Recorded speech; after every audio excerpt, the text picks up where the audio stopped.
야, 꿈깨. 다음 달이면 정기휴가를 갈 판인데 뭔 뚱딴지 같은 개나발이냐?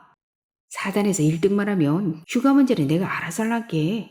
너는 여기 자대에서 편히 앉아서 나가 잘 되기만을 빌고 있으란 말이여. 알아듣겠냐, 이 쫌생이 같은 놈아? 야, 그만 좀 웃겨라. 누구 맘대로 보름짜리 휴가증을 2장으로 쪼개준다던.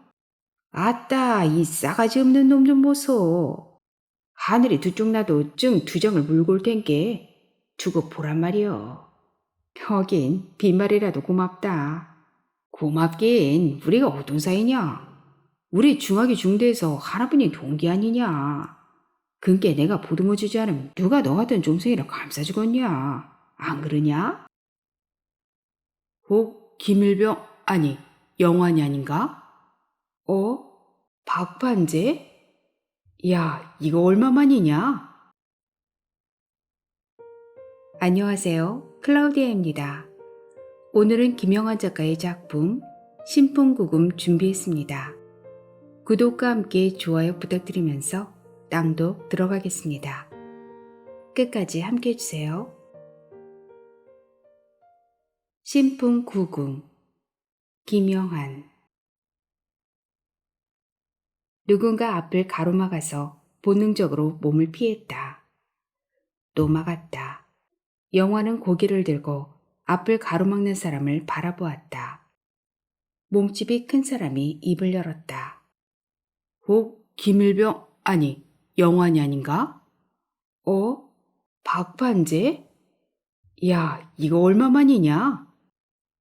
영환은 비로소 앞을 가로막은 사람이 30년 전 군대 생활을 같이 했던 입대 동기인 박판재라는 것을 알았다.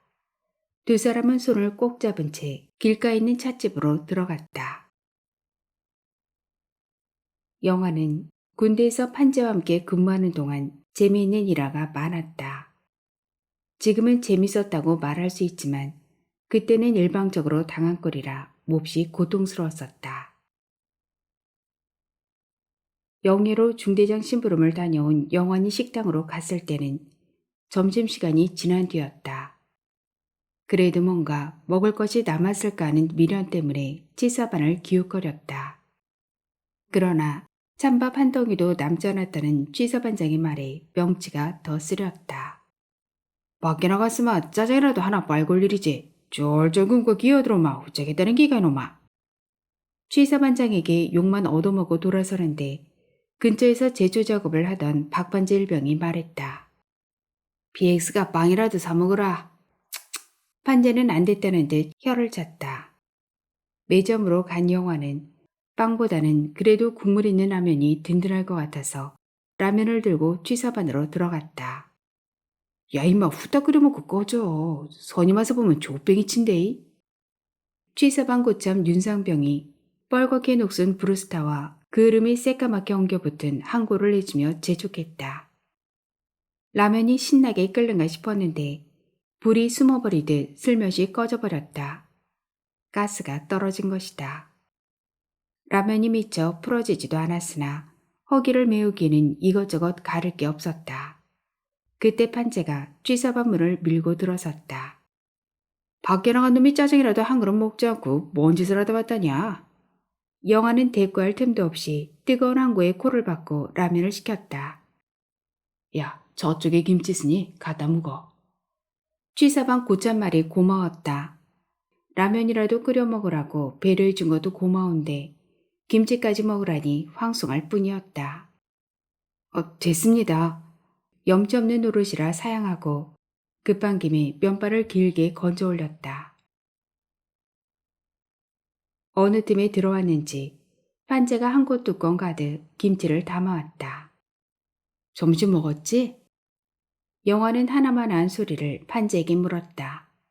그럼 진작 먹었지. 어서 먹어라. 판재는 침을 삼키며 말했다. 국물이라도 좀 마실래? 영화는 인사치레를 잊지 않았다. 여저 끼니를 못 되었으니 얼마나 시장하겠냐. 어서 먹어. 꿀꺽 침을 삼킨 판재가 시침을 떼고 말했다. 그러지 말고 국물이라도 좀 마시라니까. 영환이 뜨거운 라면을 입바람으로 식히며 판재의 눈치를 살폈다. 그럼 국물이나 좀 마실까? 판재가 슬며시 다가서 항고에 젓가락을 넣었다. 국물만 먹겠다던 판재는 바닥에 깔린 면발을 젓가락으로 다 건져 올렸다. 동시에 라면이 모두 판재 입으로 직행하고 항고에는 멀건 국물만 남았다. 점심을 먹은 판재였지만 야들한 면발을 빨아들이는데 스스로 제동을 걸지 못했다. 어이가 없는 건 영환이 아니라 면발을 단숨에 빨아들인 판재였다. 야, 너 해도 너무한 거 아니야? 국물 좀 마시려더니 라면을 몽땅 처먹으면 어떡해? 화가 치민 영환이 멀건 국물만 남은 항고에 서운한 눈길을 보내며 짜증을 냈다. 너 치사하게 라면 몇 가닥 가지고 그러기냐? 우리의 우정이 겨우 라면 한 젓가락만도 못하냐? 이 더럽고 치사한 놈아. 판재가 우정 어쩌고 하는 말만 하지 않았더라도 영화는 그렇게 화가 치밀지는 않았을 것이다. 뭐라고? 남 생각은 눈꽃만큼도 안 하는 게 우정이고 전우애냐? 영화는 결코 지지 않았다. 이 새끼들이 후딱 처먹고 꺼지라니까 웬 지랄이야 지랄이. 취사반 저쪽에서 저녁 준비에 바쁜 윤상병이 버럭 소리를 질렀다. 동시에 국물만 남은 항고를 힘껏 걷어찼다. 쉴 때도 자꾸 먹으래서 겨우 딱 한 가닥 건져 먹었더니 쌩 지랄이네요 치사하게. 뭐? 생지랄? 너 말 다 했냐? 영화는 판재의 멱살에 매달렸다. 판재도 지지 않고 배를 내밀었다. 국물만 마시랬지 누가 건더기를 건져 먹으랬냐 이 새끼야? 라면 국물을 뒤집어 쓴 영환이 씩씩거리며 분통을 터뜨렸다. 그깟 라면 하나 사다 주면 될 거다니 이 치사놈아. 저런 걸 동기랍시고 전회를 말한 내가 바보지 바보야. 문을 박차고 나가는 판재에게 지지 않고 영환도 소리쳤다. 동기 좋아하네. 내 놈이 동기생이라는 게 창피하다 창피해. 그날의 앙금이 채 풀리기도 전 판재는 조용히 영환을 탄약고디로 이끌었다. 김일병, 너한테 부탁이 있는데 꼭 들어줘야 했을 것 같다. 영환은 판재의 부탁이 궁금했다. 아니, 판재가 또 무슨 잔머리를 굴리는지 겁이 났다. 내일 모레면 웅변대가 있다는 거 너도 알지? 경계의 눈초리로 판재를 바라보던 영환도 그건 이미 알고 있었다. 3일 후 연대에서 열리는 웅변대회는 국군의 날을 기념하는 연례 행사였다.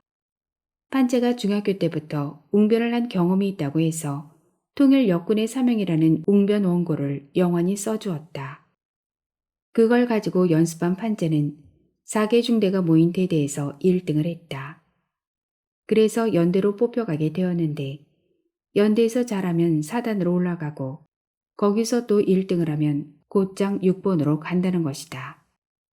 판재는 굳이 6번까지는 그만두고 사단까지만 올라가도 좋다는 것이었다. 그러면 보름간의 특별 포상휴가를 갈 수 있는 특전이 있기 때문이었다.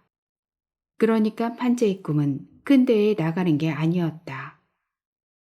오직 보름간의 특별 포상휴가가 최종 목표였다. 웅변대회 날이 가까워지니까 조금은 떨린다잉. 하지만 내가 웅변 거를 원칸 잘 써줘서 문제 없단께. 아니 사단까지 올라가서 꼭 1등을 해야 쓰겠다 이 말이요. 그래서 보름짜리 휴가증을 받게 되면 그 반을 쫙 찢어서 너 7일 나 7일 아니다. 4단까지 올라가면 인사과 언놈의 가랑이를 틀어잡고서라도 멋지게 원고를 써준 너 열흘 나 열흘씩 가는 증을 만들어 올 텐께 두고 보더라고. 판재는 영원의 윗주머니에서 불쑥 나온 화랑담배를 제거처럼 빼물고 불까지 요구했다. 야 꿈깨. 다음 달이면 정기휴가를 갈 판인데 뭔 뚱딴지 같은 개나발이냐? 영환도 솜사탕처럼 달콤한 판재의 말이 귀에 쏠깃했으나 현실성이 희박한 말을 더는 듣기 싫었다. 사단에서 1등만 하면 휴가 문제는 내가 알아서 할란께. 너는 여기 자대에서 편히 앉아서 나가 잘되기만을 빌고 있으란 말이여. 알아듣겠냐 이 쫌생이 같은 놈아. 야 그만 좀 웃겨라. 누구 맘대로 보름짜리 휴가증을 2장으로 쪼개준다던. 아따 이 싸가지 없는 놈 좀 보소. 하늘이 두 쪽 나도 증 2장을 물고 올 텐께. 두고 보란 말이여. 하긴 빈말이라도 고맙다. 영화는 대놓고 비웃었다. 고맙긴 우리가 어떤 사이냐? 우리 중학이 중대에서 하나뿐인 동기 아니냐? 그니까 내가 보듬어 주지 않으면 누가 너 같은 좀생이를 감싸주겠냐? 안 그러냐? 판재는 저보다 작은 영환을 힘껏 끌어안고 뺨을 비벼대며 몸을 부르르 떨었다. 야, 왜 이래? 너 혹시 호모하냐? 이런 싸가지 없는 놈? 넌 다정한 전우애를 꼭 그렇게밖에 표현 못하겠냐? 대관절 부탁이란 게 뭔데? 판재의 품에서 겨우 빠져나온 영환이 물었다. 별거 아니여. 암튼 내가 이번에 연대에서 1등을 먹고 사단에 올라가면 너와 같이 휴가를 나가서 원고 써준 기념으로 박감한 연필 하나. 박감한 연필? 판재의 말을 믿지는 않지만 영화는 평소 갖고 싶었던 만년필이라 귀가 쏠깃했다. 아니다. 그것 가지고는 부족해. 원고를 얼마나 잘 썼는데. 어제 대대에서 연습하는데 대대장님이 그러시더라. 원고 정말 기똥차다고. 이번엔 우리 대대가 틀림없이 1등을 따놓은 당상이라고 하더란께. 사단에서 1등을 못해도 대대장명으로 포상휴가를 꼭 보내준다고 했단 말이오. 그때 얼떨결에 네 말은 못했지만 연대로 갔을 때 연대장님이 물으면 장차 톨스토이나 섹스피어 같은 대문호가 될 사람이 쓴 원고라고 말할란께. 그리 할란 말이오. 그게 누구냐고 물으면 김영환 일병이라고 바로 이름을 댈 것이오. 웅변은 내가 최고지만 원고는 네가 기똥차게 썼은게 휴가도 너랑 똑같이 가야 될 거 아닌가 배. 두고 봐. 안 되면 내 손에 장을 찢어라 장을. 암튼 그렇게 되면 박하가 문제겠냐? 시계도 한번 생각해 볼 만하지. 그뿐이냐. 눈 크고 입 크고 그것도 말캉하니 큰 머리 긴 깔치도 하나. 판재는 줬다는 건 다 주워댔다. 그리고도 뭐가 부족한지 붉은진 주먹에서 새끼손가락을 쭉 펴보이며 눈웃음을 쳤다. 떡줄 사람은 생각지도 않은데 김치국부터 마시는 꼴이라니. 이 새낀 내 돈 잘 나가다 조지고 자빠졌네. 너 그럼 내가 꼴등하고 어깨가 촥 쳐져서 와 있었겠냐? 난 너 같은 좀생언니가 마음에 안 든단 말이여. 안 될 때 안 될 망정 꿈과 야망은 거의 안 쓰겄냐? 꿈과 야망이 크다고 온놈이 세금 더 내라던. 내 꿈이 하도 야무지다 보니 실망이 클까봐 그려. 1등 못하면 네가 초장에 초를 쳐서 재수 못 묻었다고 할란께. 그리 알고 책임져. 은근히 협박조로 나오는 판재에게 영환이 말했다. 도대체 부탁이라는 게 뭐냐고. 내가 1등을 하려면 꼭 들어줘야 했을 거단께. 말하라니까. 뭔데? 영환은 처음부터 뜸을 들이는 판재가 수상쩍었다. 너 이 시계 나 좀 줘야쓰겄다. 판재는 슬쩍 영환의 손목을 끌어올렸다. 시계 너도 있잖아. 영환이 거칠게 손을 뿌리치며 말했다. 내 건 초점이 없잖아. 단거리 선수도 아닌데 초점이 무슨 소용이 있냐? 영환은 판재의 요구를 단호히 거절했다. 너 참 소식이 깡통이구나. 웅변도 100m 경기처럼 타임이 중요하다고. 웅변이 뭔지 넌 몰라서 그런데 웅변 시간이 8분에서 단 몇 초만 넘겨도 애누리 없이 감점이란 말이오. 어제도 대대에서 합동 연습을 하는데 30초를 오버하니까 인사계가 눈가를 까디집고 생지랄 하더란께. 그렇다고 애써서 써준 원고를 싹둑 잘라먹을 수도 없고 아기가 딱딱 맞게 쓴 내용을 시간 때문에 줄이다 보면 결국 연결이 엉성해질 뿐 아니라 내용도 어색하지 않겠어. 연대에서 연습할 때 타임을 딱 맞추려면 네 시계가 꼭 필요하단께. 이렇게 해서 영화는 누나가 생일 선물로 사준 시계를 판재에게 풀어주었는데 그날 부식차를 얻어 타고 연대로 나간 후로 판재는 다시는 부대에 돌아오지 않았다. 후에 들은 말로는 판재가 연대로 가면서 갖고 간 물건이 영환이 시계뿐이 아니었다. 소대장을 비롯한 인사계의 시계는 물론 중대장의 경료금과 내무반장을 포함한 다수의 병사에게 돈과 현금이 될 물건을 알뜰하게 쓸어갔다. 우리가 만난 지가 언제야? 30년 넘었지? 판재는 찻집에 들어가서도 영환의 손을 놓지 않고 구겨진 세월을 펴나갔다. 그럼 70년대였으니까 영환도 그의 말에 맞장구를 쳤다. 그동안 어떻게 지냈어? 영환은 판재의 타령 이유가 궁금했으나 만나자마자 그걸 바로 물을 수가 없었다. 보다시피 그냥저냥 잘 지낸데만 자넨 어째 건강이 안 좋은가? 황달 걸린 것처럼 혈색이 두리끼리여이. 판재는 영환의 얼굴을 요리조리 살피며 물었다. 영환은 지금 병원에 다녀오는 길이라는 말을 차마 하지 않았다.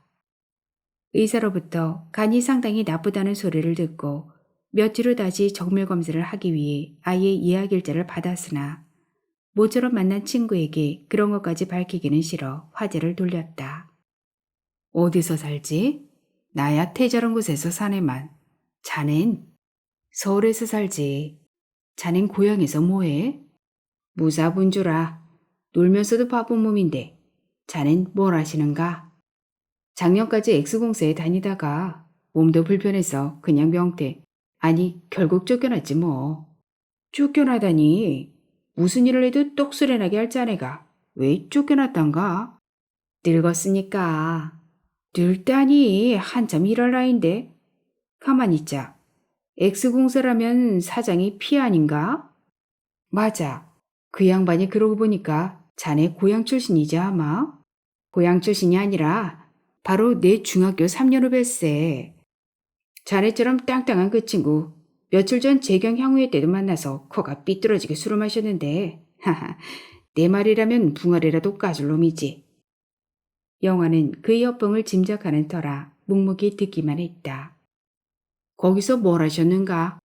홍보부에서 만년 과장이었어. 영화는 승진을 못하고 결국 과장에서 밀려난 자신이 부끄럽지만 솔직히 말했다. 자네와 딱 맞는 좋은 부서구만. 좋긴. 지금이라도 한번 손을 써보면 어떨까? 비사장은 내 말이라면 껌뻑하는 놈인데. 판재는 안주머니에 넣고 다니던 명함 한 뭉치를 꺼냈다. 그제야 생각난 듯 자기 명함 한 장을 영환에게 주었다. 판재 명함에 적힌 그의 직함은 대충 이랬다. 농촌환경 개선 추진위원회 홍보위원장, 환경미화원 지원대책위 수석 부위원장, 농촌고충처리위원회 전문위원, 생명나누기 운동본부 홍보이사, 우리소리 보전회 총무간사, 제3의학 개발단 민간요법 연구위원. 이건 명함이라기보다는 한마디로 그의 너저분한 이력을 고스란히 까발리는 광고지였다. 거창하에 영화는 빈정대는 투로 말했다. 남들 보기엔 화려하지만 말짱 개털이야. 실속이 없단께. 명의직이니깐 주로 돈을 꼬라박는 자리지. 그렇다. 그의 말대로 이건 전혀 쓸모없는 개털이었다. 나쁘게 말하면 어리숙한 사람들에게 사기치기에 딱 알맞은 명함이었다. 집에 두고 왔나? 그 친구 명함이 안 보이네. 판재는 손에 쥐고 있던 꼬질꼬질한 명함을 화투처럼 뒤적이다.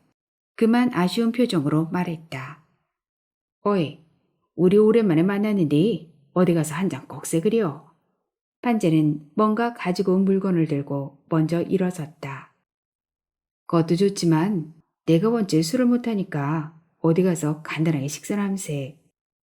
영화는 간이 몹시 나빠졌다는 의사의 말을 듣고 언짢은 기분에 아직 점심을 굶은 터라 빈속의 술은 아예 피하고 싶었다.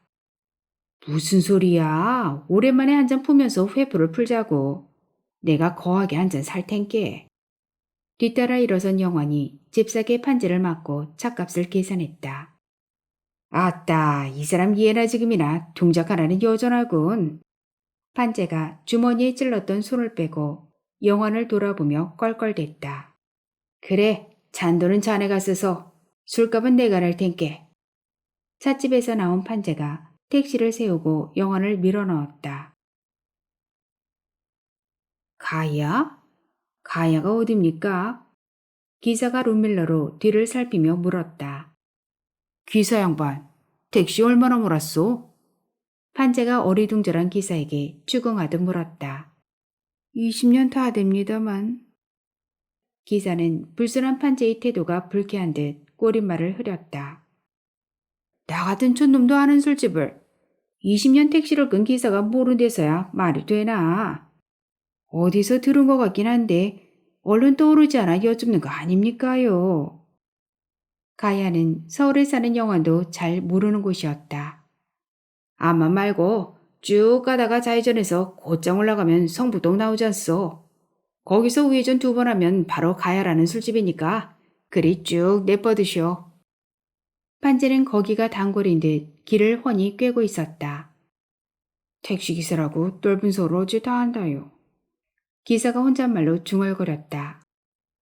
이 친구가 길을 아는 모양이니 한번 가봅시다. 영화는 잘못 말하다간 싸움이 될 것 같아 반대편에서 운전기사를 달랬다. 말씨를 들어본 게 기사 고향도 저 아래역 같은데 어디다 안 가? 간병인데 어째 그러시쇼? 웜에 반가운 거. 나 오늘 또 고향 사람 만나서 택시비 벌었구만. 난 그 옆 동네 나지요. 판재는 택시가 신호등에 걸린 사이를 틈타 기사의 팔을 덥석 잡아 끌었다. 반갑습니다요. 다정하게 악수를 나눈 택시기사의 말씨가 금방 부드러워졌다. 반갑다마다. 한평 어디, 아니, 지금 나이가 몇인가? 아직 어립니다요.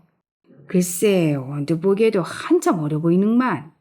거기에 부근수로 있는 김아무개가 내 중학교 동기동창인데 알랑가 모르겠구만이라. 글쎄요. 어려서 일찍 서울로 와버려서. 영원아, 난 서울에 오면 이래서 재미지단께. 판재가 새삼스럽게 기사의 어깨를 두드리며 말했다. 암튼 고향 동생을 만나서 반갑네 반가워. 택시기사가 여기저기를 돌아보니 판재도 방향 감각을 잃었는지 몇 군데 골목을 드나들다가 그만 택시를 세웠다.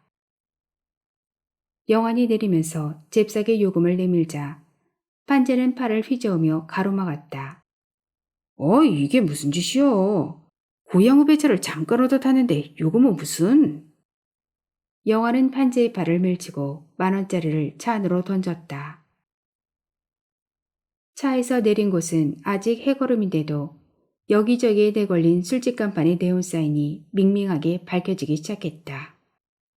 어이, 단골집이 아니면 어때? 아무데서나 간단히 한잔 하자고.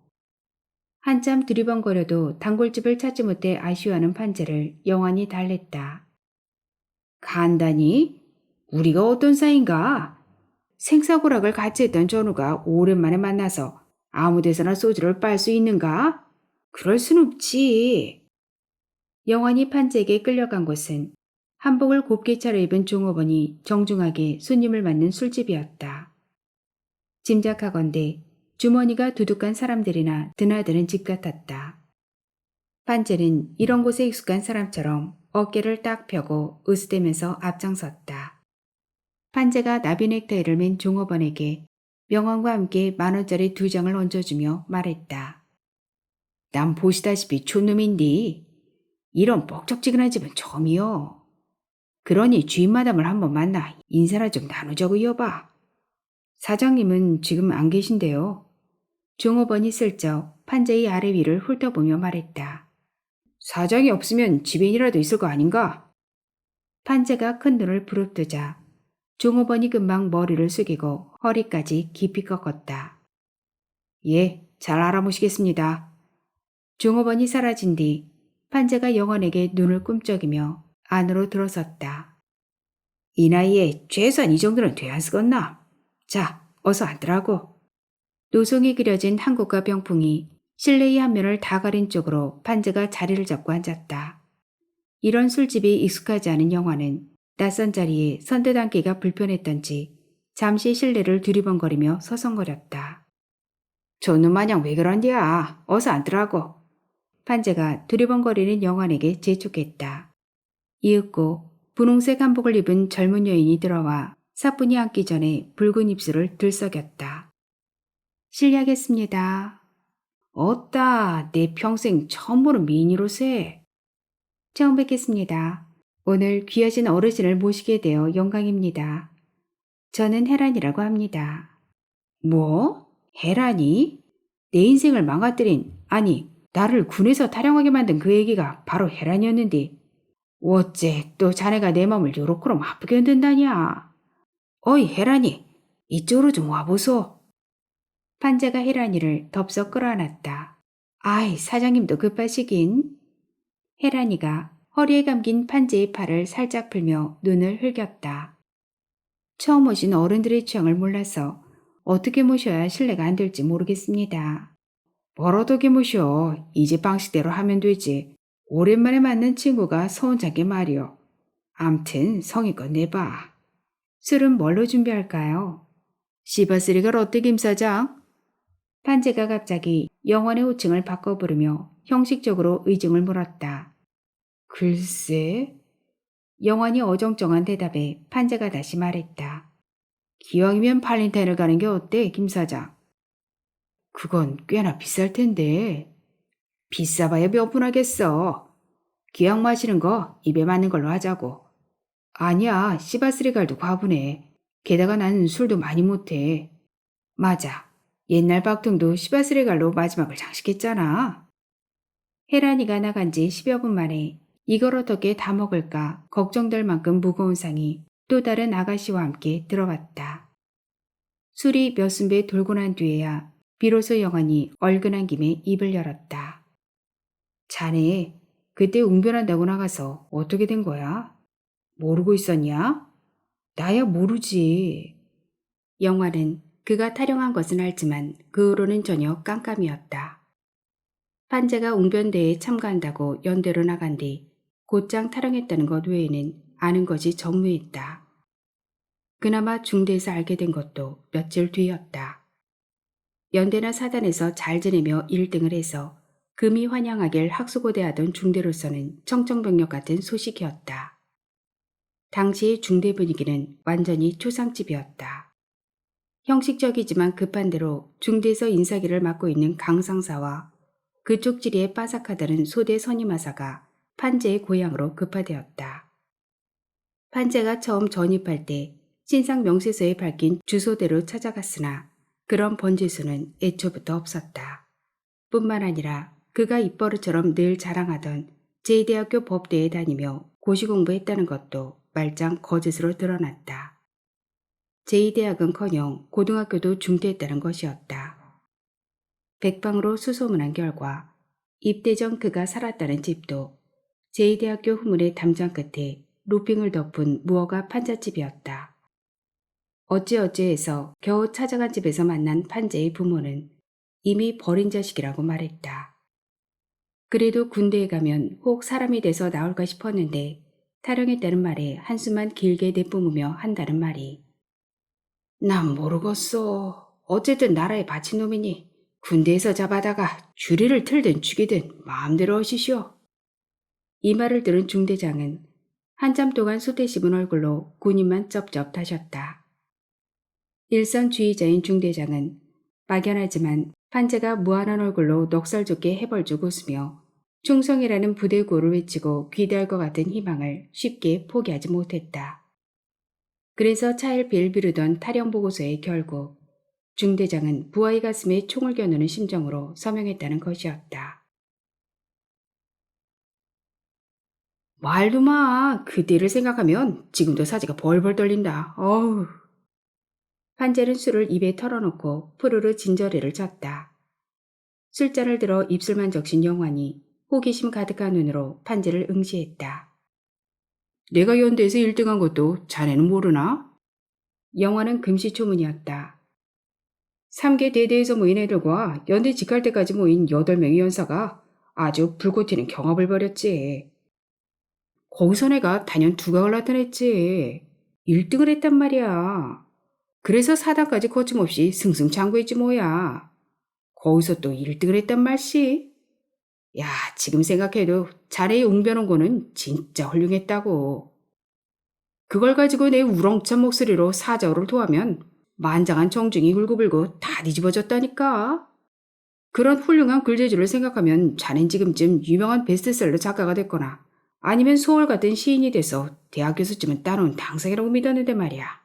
이 사람, 그게 무슨 재주라고. 아니야, 난 자네 앞이라고 사탕 말리만 한 게 아니오. 분명히 그렇게 생각했다고. 암튼 내가 1등을 해서 10월 1일 국군의 날 6번에서 어마무시한 참모총장, 아니 대통령 표창을 받게 될 거였다고. 헌데 엑스연대에서 온 하사놈이 2등을 하고 깔짝거리단 말씨. 판재는 마치 어제의 일처럼 기억을 더듬었다. 내가 6번으로 가기 직전에 2등을 먹은 놈이 저녁에 나를 으슥한 곳으로 끌더란 말이오. 거기서 한다는 말이 1등을 양보하라는 거라. 뭐? 양보? 제가 1등을 먹어야 쓰겠다는 거라. 정말 웃기는 놈 아니야? 그놈 말로는 마지막 찰나에 실수를 하든지 기권하라고 눈을 부라리는 거야. 정말 웃기는 놈이네. 웃기다 마다요.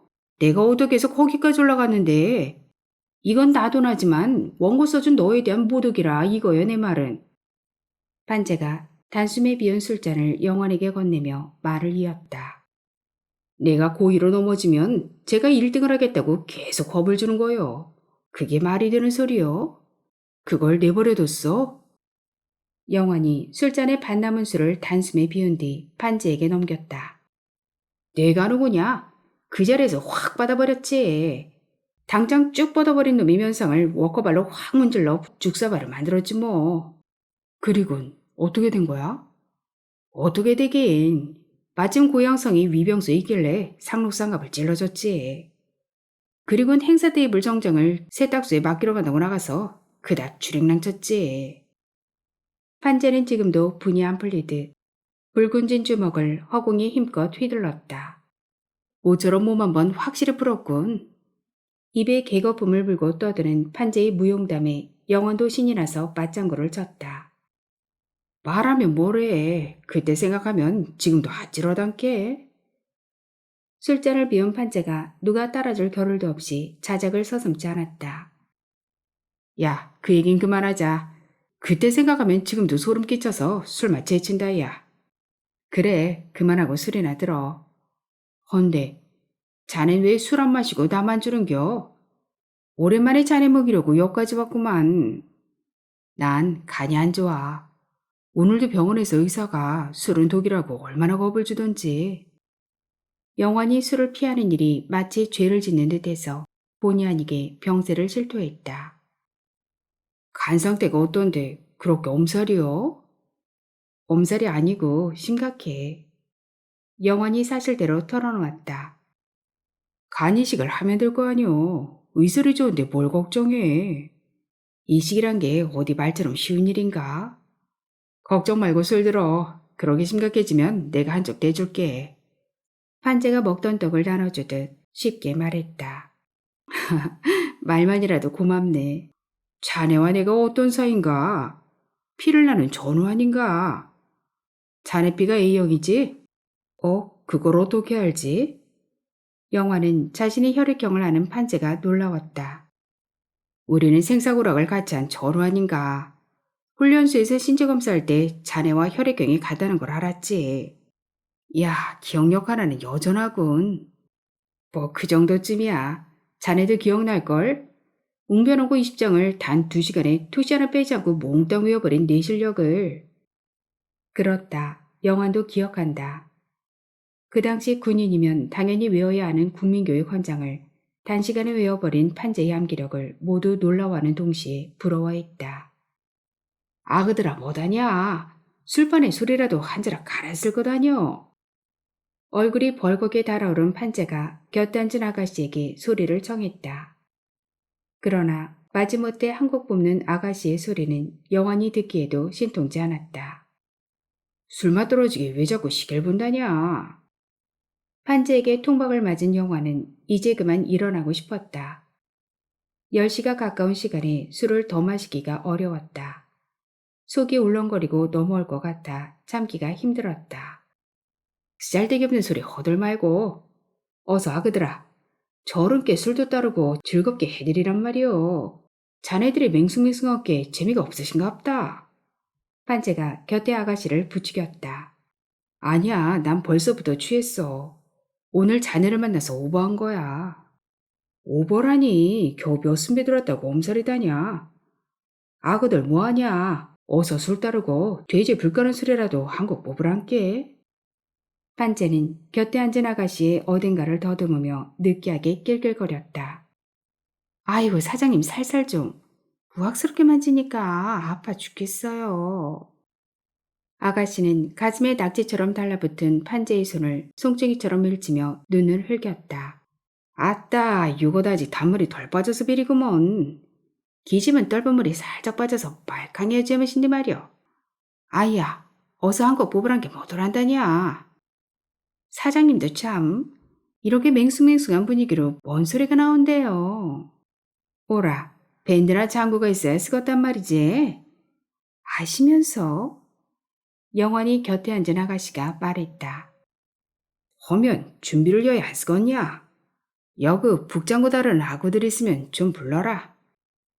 판재의 말이 떨어지기가 무섭게 그 곁에 앉았던 아가씨가 잽싸게 밖으로 나갔다. 판재가 소변을 보러 간 사이에 아가씨들이 북과 검은고를 들고 왔다. 그때부터 영화는 은근히 걱정이 앞섰다.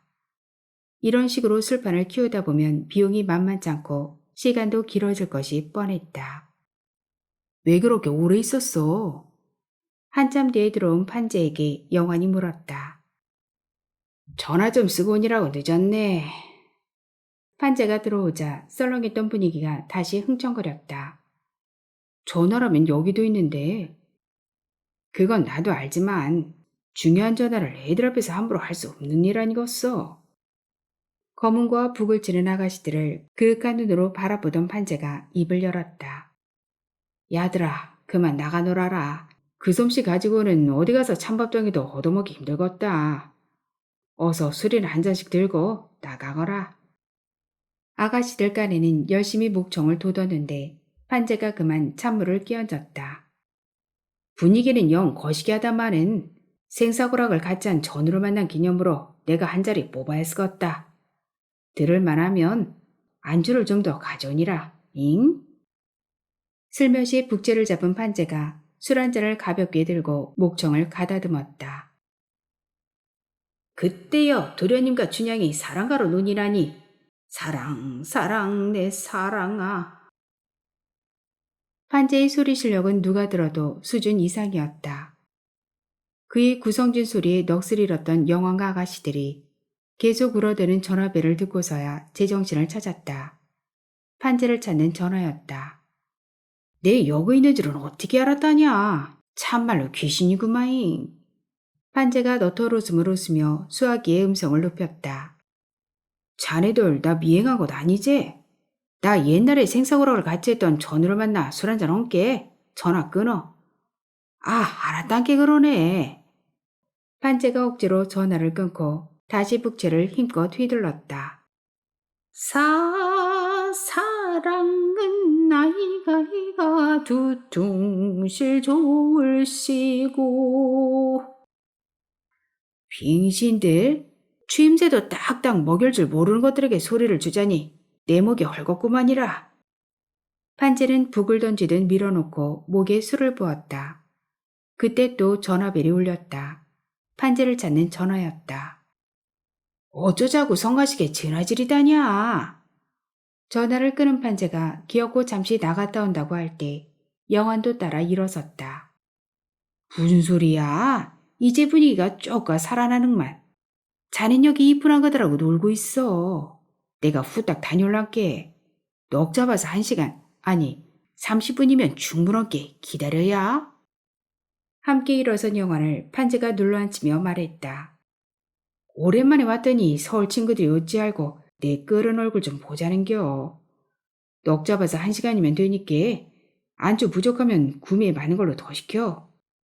판재가 한사코 영환을 뿌리치며 나가면서 말했다. 아그들아 저거 저 보따리 좀 잘 챙겨두거라잉. 아까 들고 온 상자를 담보물처럼 두고 나간 판재는 2시간이 지나도 나타나지 않았다. 영화는 그제야 판재에게 속은 것을 알았다. 진작 따라 나서지 못한 게 후회됐다. 그러나 때는 이미 늦었다. 볼모로 잡혔던 그는 자정이 훨씬 지나 종업원이 들고 온 계산서를 보고 벌어진 입을 다물지 못했다. 그는 비상금을 털고도 술값이 모자라 소지품과 주민등록증까지 맡겨놓고 술집에서 겨우 풀려났다. 이튿날 영화는 술값을 가지고 가서 전날 맡긴 소지품과 신분증을 찾을 수 있었다. 씁쓸한 입맛을 다시며 술집을 나설 때 종업원이 영환을 불렀다. 이거 선생님 드리라고 하던데요. 아가씨가 내민 것은 어쩌녁에 판재가 두고 간 물건이었다. 이게 뭔데 나한테? 영환이 사양하자 아가씨가 말했다. 어제 선생님이 가신 뒤 그분이 바로 오셨어요. 그 사람이 왔었다고? 술값은? 선생님이 계산하셨다니까 두말하고 가시면서 이거라도 드리라더군요. 영화는 뭔지 모르지만 받은 그 즉시 쓰레기통에 버리고 싶었다. 그게 뭐유? 영환이 들고 온 물건을 본 아내가 물었다. 궁금하면 풀어보구랴. 난 별거나 되는 줄 알았네. 아내가 상자에서 꺼낸 것은 어느 철공소에서 개업기념으로 준 타월 뭉치였다. 판재를 만난 후 영원의 건강은 급격하게 악화되었다. 식도 종맥류가 터져 피를 토하며 구급자에 실려가길 여러 번 거듭했다. 간경화라는 진단을 받고 최근 한 달 동안 입원했다가 겨우 급한 불을 끈 상태에서 퇴원했다. 집에서 요양하면서 병원의 지시에 따라 간 이식할 때를 기다리는데 판재에게서 전화가 왔다. 어떻게 된 거야 그날? 갑자기 피치 못할 일이 생겨서 그렇게 됐네. 미안하이. 그럼 연락이라도 했어야지. 영환이 무책임한 판재를 나무랐다. 글쎄 일이 우습게 되다니까 그러네. 헌데 자네 건강은 어떤가? 판재는 아무렇지도 않은 듯 뻔뻔스럽게 물었다. 영환은 그날 자네가 무작정 술을 권한 탓으로 건강이 악화됐다는 원망 비슷한 말은 차마 하지 않았다. 자네가 다니는 병원이 K대 부속병원이라고 했지? 응. 영환은 이쯤에서 전화를 끊고 싶었다. 도움이 안 되는 이야기를 한다는 자체가 귀찮았다. 판재와 통화한 뒤 3일 만에 병원에서 연락이 왔다. 이식 수술을 받을 준비를 해서 빨리 입원하라는 것이었다. 영환이 병원의 독촉을 받고 입원 준비를 할 때 달갑잖은 판재로부터 또 전화가 왔다. 나야 언제 떠날지 모르는 환자로 1,000명만 기다릴 뿐인데 자네가 어쩐 일로 전화를 하셨는가? 자네 음성이 듣고 잡아서. 영환은 할 말이 없었다. 나도 내일쯤이면 서울 갈 걸세. 그래? 무슨 일이 있는가? 나날이 불안하고 초조한 영환은 입방국이 굳이 판재를 만날 필요가 없어서 심드렁하게 물었으나 그 역시 시원찮은 대답이 오히려 고마웠다. 만나면 뭔가 또 당할지도 모른다는 두려움과 수술을 잘못해서 죽을지도 모른다는 초조한 생각 때문에 만사가 귀찮고 불안했다. 간이식 수술을 받은 영화는 보름 만에야 비로소 바깥바람을 쐴 수 있었다. 모처럼 휠체어를 타고 밖에 나왔더니 물 밖에서 헐떡이던 고기가 물을 만난 것처럼 살았다는 확신과 함께 모든 것이 새로웠다. 바람에 나부끼다 결국 부러진 한쪽 가지 끝에서 작은 꽃망울을 터뜨린 풀잎 하나도 예사롭지 않게 보였다. 메마른 돌틈에서 끈질긴 생명력을 가지고 버텨나가는 잡초들의 신비함에 무한한 친근감과 감탄사가 저절로 터져나왔다. 시를 쓸 줄은 몰라도 아마 시인이 이런 강렬한 감정으로 시를 잉태하는 것이 아닐까? 잠시 병실 밖에 나간 것도 운동이라고 노곤한 몸이 침대에 눕자 바로 잠이 들었다. 세상을 살다 보니 별거를 다 보겠네. 아내의 꽁을 내는 소리에 잠이 깬 영환이 아내의 불편한 안색을 살폈다. 당신 친구라는 사람 말이에요. 아내는 기분이 상한 듯 쓴 입맛을 다시며 투덜거렸다. 박판재라는 그 사람이 왔다가 갔어요.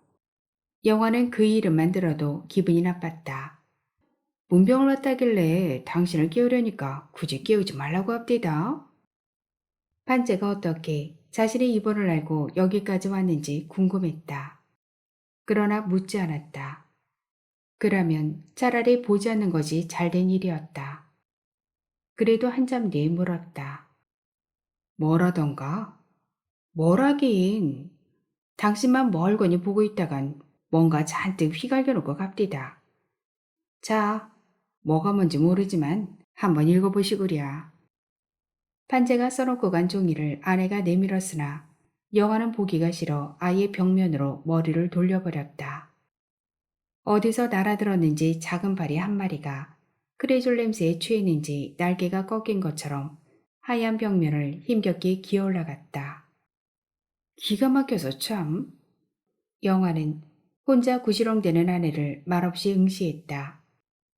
벌레를 씹은 얼굴에 몇 가닥의 흰 머리칼이 길게 늘어져 있었다. 문병 와서 차비 달라는 사람은 내 평생 처음 봤어요. 참. 뭐? 차비를 달라고 그래? 판재가? 그래요. 병문안이 아니라 차비 때 들어왔구만. 그래서 어쨌어? 영화도 아내처럼 기가 막혔다. 아이 참, 달라는데 어떡해요. 줘야지. 얼마나? 어디서 뒹굴다 왔는지 새까만 주제꼴에 환자처럼 창백한 얼굴로 여비를 달라는데 어떡해요? 탁탁 긁어서. 뭐? 11만 원이나 줬단 말이야? 아내는 개뿔도 없는 주제에 터무니없이 손만 큰 게 탈이었다. 허긴 돈의 액수는 문제가 아니었다. 자신이 잠든 사이에 아내의 주머니를 털어간 그 뻔뻔함이 괘씸했다. 아유, 비렁뱅이한테 보시 한 셈 칩시다. 아내는 환자의 기분을 불편하게 한 것이 마음에 걸리는지 금방 영환의 마음을 달래기에 바빴다. 보시? 불가에서 쓰는 말을 그렇게 함부로 쓰는 게 아니야. 보시란 말이 나오자 예전에 항상 큰 스님에게 들은 법문이 머리에 떠올랐다. 큰 스님이 출가하기 전, 그러니까 10살 미만의 어린 시절 이야기였다. 그 무렵은 일본이 패망을 앞두고 악랄하게 발악하던 때였다. 녹그릇에서부터 소나무에서 나오는 관솔까지 공출이라는 이름으로 긁어가던 그 무렵은 먹고 살기가 힘든 때라 일본군들의 주요 영양 공급원은 농가에서 기르는 가축들이었다. 개나 닭은 물론 제사 목록에 들어가는 소돼지를 닥치는 대로 잡아들였다. 그때 스님 댁에도 누렁개 한 마리를 키우고 있었다. 어느 날 지서에서 민가의 가축을 잡으러 나왔다는 소문을 들은 스님은, 아니 소녀는 어떻게 하면 누렁이를 보호할까 걱정이 태산 같았다. 누렁이는 그런 주인의 안타까운 심정은 아랑곳 없이 울타리 밑을 헤집고 다니면서 먹을 것을 찾고 있었다. 누렁아, 배고프자. 아침도 못 먹었으니 오죽하겠냐. 소녀는 누렁이를 끌어안고 울먹였다. 사람이 먹을 것도 없는데 가축은 더 말할 것이 없었다.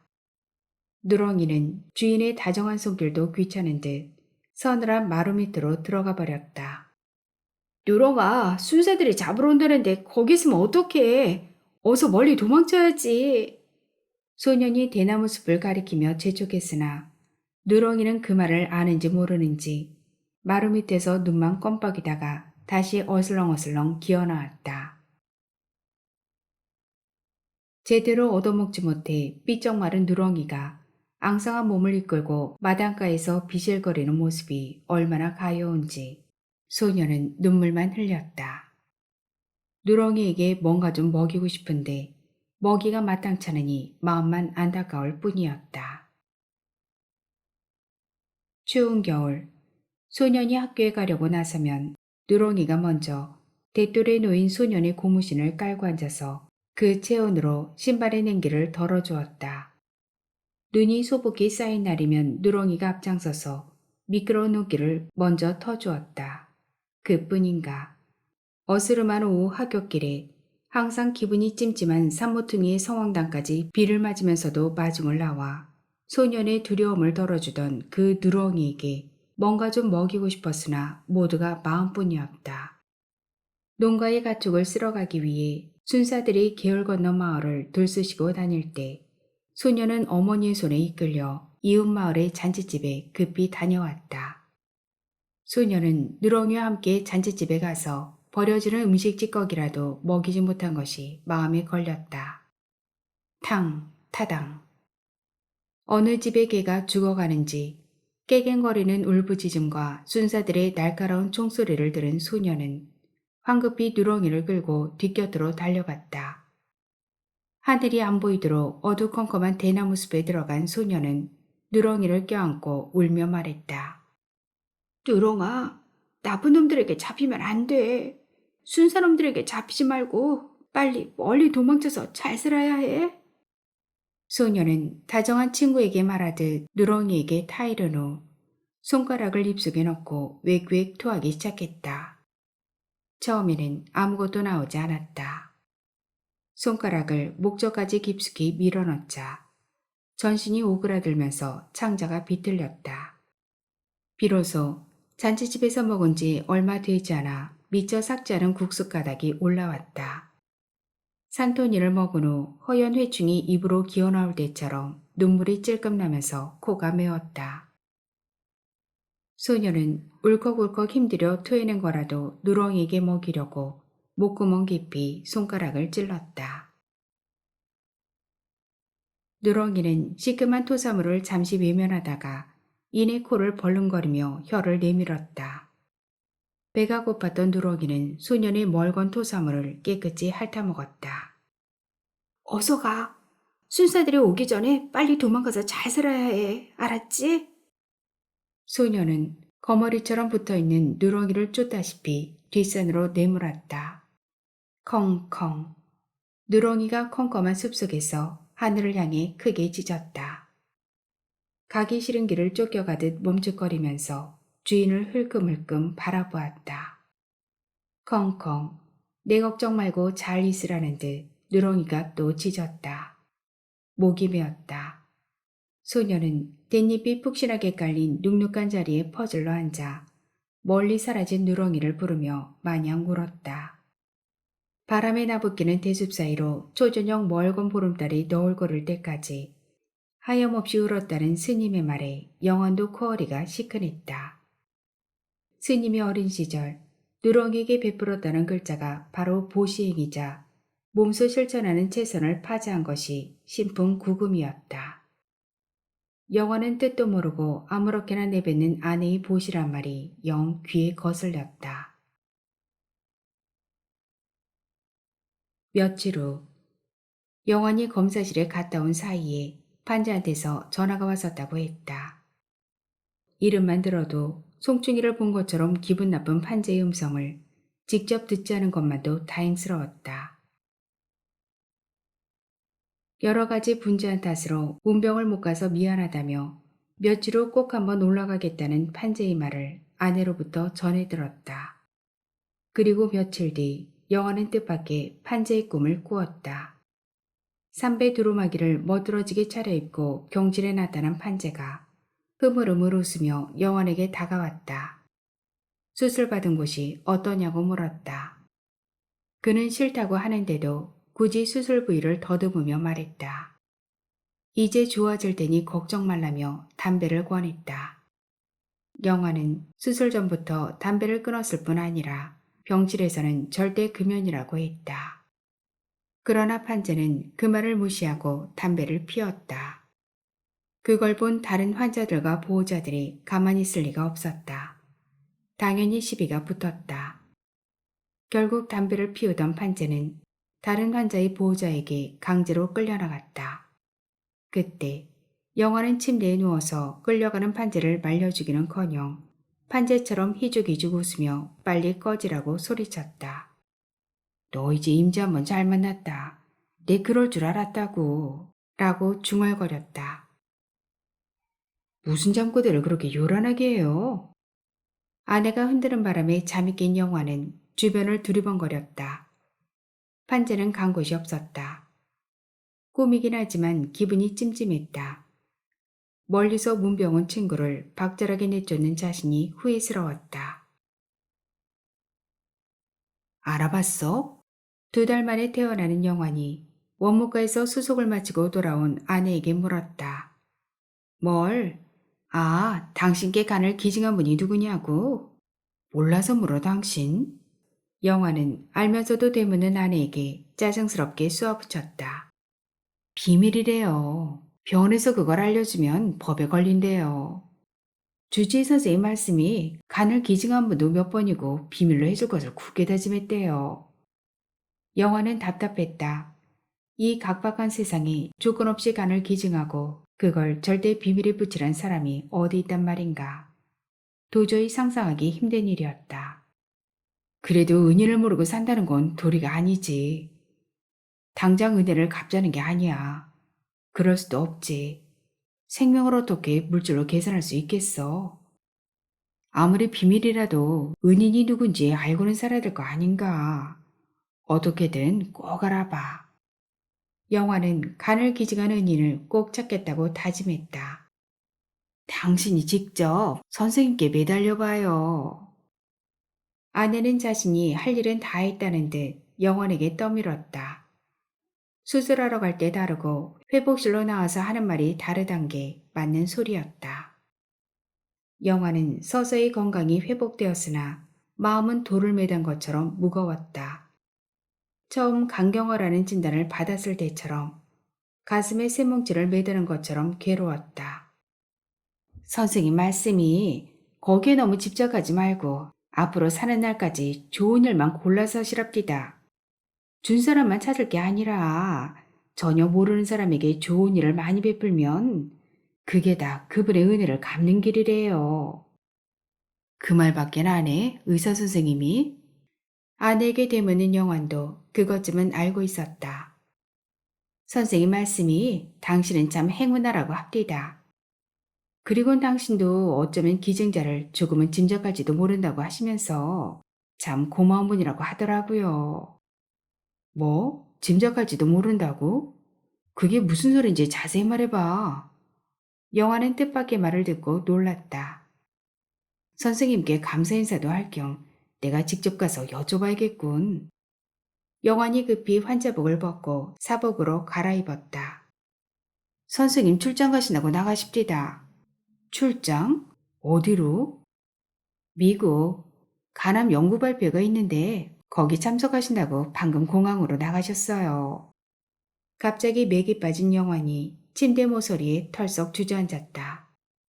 어서 일어나요. 퇴원 수속 마쳤는데 집에 가야지. 여기 더 있을 거예요. 아내는 병원 생활에 지친 듯 짜증스러운 표정으로 재촉했다. 병원에서 태어난 영화는 집이 마치 별천지였다. 그의 병세가 호전되면서 틈틈이 집에 들러 집안 구석구석을 정성껏 살핀 아내의 알뜰한 손길이 은연중에 피부로 느껴졌다.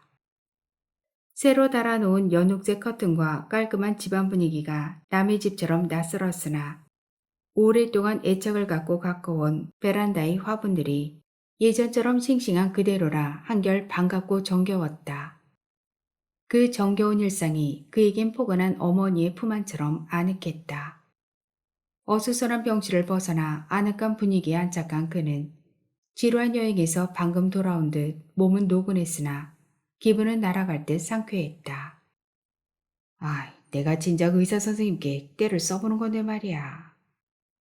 소파에 깊숙이 파묻힌 영환이 혼자 중얼거렸다. 귀국하시면 자세히 물어보시구랴. 손님을 맞아 분주한 주인처럼 주방에서 바삐 움직이던 아내가 남의 일처럼 말했다. 알 거면 한시라도 빨리 알아야지. 당신도 알만하다니까 언제든 알게 될 거 아니에요? 나도 알 수 있는 사람이라. 누굴까? 영화는 아무리 기억을 더듬어도 얼른 머리에 떠오르는 인물이 없었다.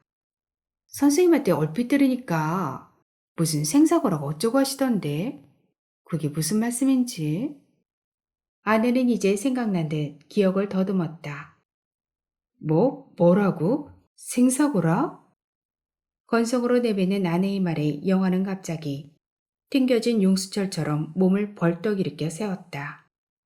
그 말을 왜 이제 하는 거야? 순간 그의 머리에 번개처럼 스치는 인물이 있었다. 여보, 판자가 주고간 편지 어디 있어? 편지라니? 무슨 편지? 아내는 전혀 기억이 없는 듯 어리둥절한 표정으로 반문했다. 문경 와서 차비 달라던데 판재가 써주고 간 편지 말이야. 영화는 피가 거꾸로 치솟는 것처럼 머리가 어지러웠다. 그때 안 봤어? 난 본 줄 알고 아니 달갑자기 여기는 것 같아서 바로 찢어버렸지. 뭐? 찢어버렸다고? 영화는 화를 낼 틈도 없이 급히 명함처를 뒤졌다. 이윽고 판재의 명함을 보는 순간 꽉 막혔던 속이 뻥 뚫린 것처럼 시원했다. 그는 길게 한숨을 내뿜으며 전화기를 끌어당겼다. 누구시단가요? 벨이 울린 지 한참 만에야 여인의 투박한 음성이 전화기에서 흘러나왔다. 네, 저는 영환이라는 사람인데 판재 씨 부인 되십니까? 헌디, 어땀시 그런다요? 친구입니다. 군대 친구. 군대 친구라고라? 판재 부인은 무슨 말인지 이해가 안 된다는 듯 말끝을 흐렸다. 네, 군대 친구 영환이라고 합니다. 영환은 자신을 빨리 납득시킬 수 있는 방법을 몰라 전전긍긍하면서 친구라는 말만 반복했다. 나 알기론 우리 양반은 군대 친구가 없는데요? 처음부터 무슨 말인지 모르겠다는 듯 판재 부인은 잠시 우물거리다가 그만 전화를 끊어버렸다. 영화는 다시 전화를 걸었다. 안 계신가요, 판재 씨? 야, 그렇구만이라. 판재 부인은 짧게 대답하곤 말이 없었다. 어디 가셨습니까, 판재 씨? 다급한 영화는 안달이 났다. 그란데 어쩌자고 자꾸 물어싼다요. 영화는 상대의 짧은 대답이 조금은 무성의하게 느껴졌으나 그 메마른 음성을 듣고 문득 엉뚱한 의문이 들었다. 그동안 판재가 뭘 잘못해서 형무소라도 간 것이 아닌가 하는 생각이 들자 머리가 복잡해졌다. 그래서 그의 행선지를 선뜻 밝히지 않는 부인에게 곤란한 말을 되묻기가 부담스러웠다. 저는 부군 되시는 판재 씨와 군대에서 생사고락을 같이 한 전우입니다. 멀리 가셨다면 언제 오시나요? 그는 무의식 중에 판재가 입버릇처럼 쓰던 생사고락이란 말을 빌려 썼다. 못 오신다께요. 여인의 아리송한 대답에 영환의 마음이 다급해졌다. 여보세요? 영환은 조급한 마음으로 상대를 불러놓고도 얼른 말이 나오지 않았다. 그게 무슨 말씀이신지. 영환은 그제야 머리에 불길한 예감이 불을 질렀다. 죽어버렸다께요. 달포 전에 돌아가셨다고요? 영환은 하마터면 땅에 떨어뜨릴 뻔한 수화기를 재빨리 다른 손에 옮겨잡았다. 믿을 수가 없었다. 눈앞이 캄캄했다. 영환이 난감한 말을 더 물을 수 없어 한참 망설일 때 그쪽에서 먼저 입을 열었다. 친구 병문안 가던 길에 교통사고를. 벌써 내일 모레면 49제가 되는구만이라. 여인의 한숨에 묻어나온 말이 뜻밖이었다. 교통사고? 영화는 헛소리처럼 중얼거리며 그 자리에 힘없이 주저앉았다. 여보, 당신 왜 그래요? 저쪽에서 곁눈질하던 아내가 급히 달려와 영화를 부축했다. 판재의 49제는 무등산 자락에 있는 아담한 암자에서 조촐하게 치러졌다. 명부전에서 거행된 제례에는 영환 외에도 여러 사람이 참석했으나 가족은 앞을 못 보는 부인과 아직 미혼인 관연한 딸 둘뿐이었다. 가족 외로는 판재가 죽기 전에 기증을 약속한 장기를 이식받은 5사람과 그 가족들이었다. 49제가 끝난 뒤 영환은 곧장 판재의 묘소로 달려갔다. 그는 한동안 얼빠진 사람처럼 초점 잃은 시선으로 판재의 무덤을 응시했다. 봉분에 핀 작은 꽃잎에 사뿐히 내려앉은 흰나비를 보니 가야에서 그가 멋들어지게 뽑아내던 춘향가가 이명처럼 귓가에 맴돌았다. 10년 전에 농내장으로 시력을 잃은 판재의 아내가 딸의 부축을 받고 영환에게 다가섰다. 너무 감사하구만이라. 먼지서 오신 친구 양반께 매라고 인사를 해야 쓸란가 모르겠구만이라. 그이가 여기 이러크럼 누워있지만 않았다면 예전에 서울 가면 술도 겁나게 사주고 여비도 듬뿍듬뿍 주시던 친구가 오셨다고 얼마나 좋아하셨을까. 허구한 날 인양 누워만 있을게 어찌하쓴다요. 비록 앞은 볼 수 없지만 그 눈에서 질퍽하게 눈물을 쏟아내는 판재 부인을 영화는 차마 마주보기가 부끄러웠다. 판재 부인의 울음 섞인 말을 듣고 영화는 고개를 들지 못했다. 이 생에서는 도저히 갚을 길이 없는 큰 빚을 지고 살아야 하는 삶의 무게를 이제 어떻게 감당해야 할지 너무 막막한 나머지 눈물도 나오지 않았다.